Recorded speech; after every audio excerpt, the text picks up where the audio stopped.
我係 Super，祝各位網友聖誕及新年快樂！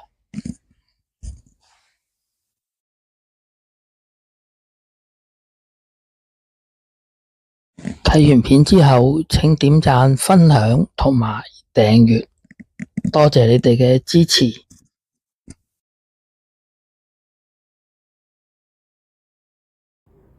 今日整呢個鮑魚海鮮炒飯，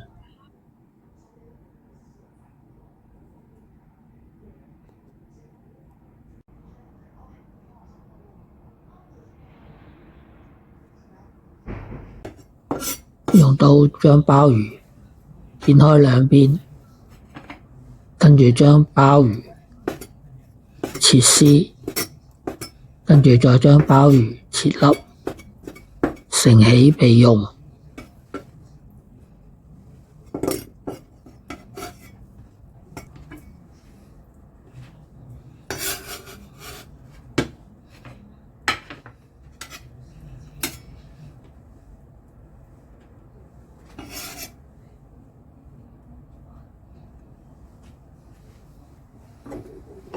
雞蛋兩隻，打開之後加入少少鹽、少少胡椒粉，跟住用筷子將佢攪勻。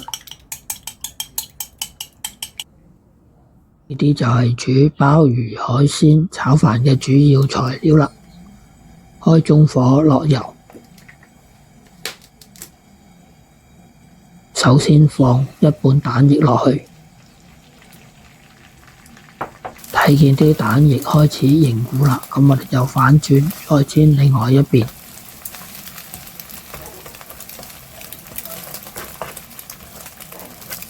跟住用鑊鏟將佢分開一塊塊，跟住就拔起佢，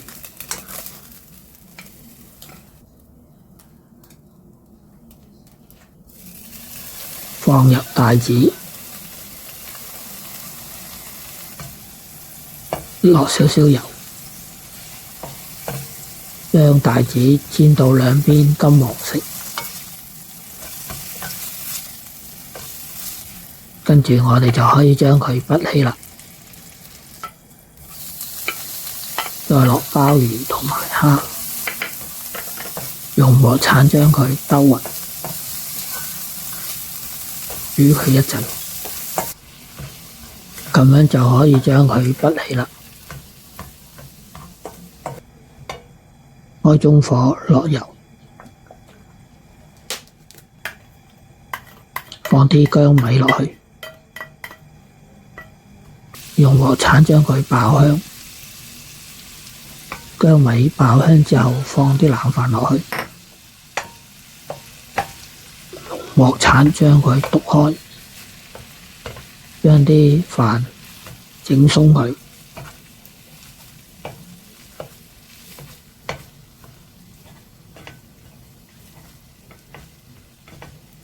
啲飯整鬆咗啦，咁我哋放埋另外一半嘅蛋液落去。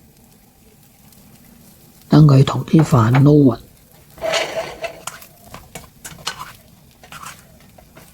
咁啲飯好快已經變咗黃金炒飯啦。跟住我哋就放晒所有材料落去，用鑊鏟將佢兜勻，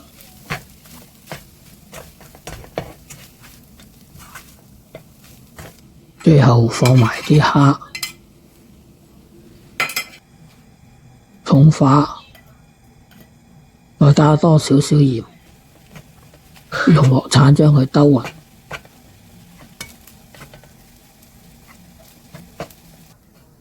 跟住就可以將佢拔起啦。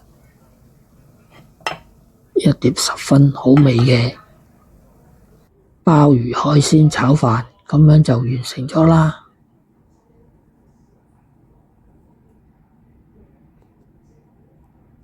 睇完片之後，記得畀 like、分享同埋訂閱。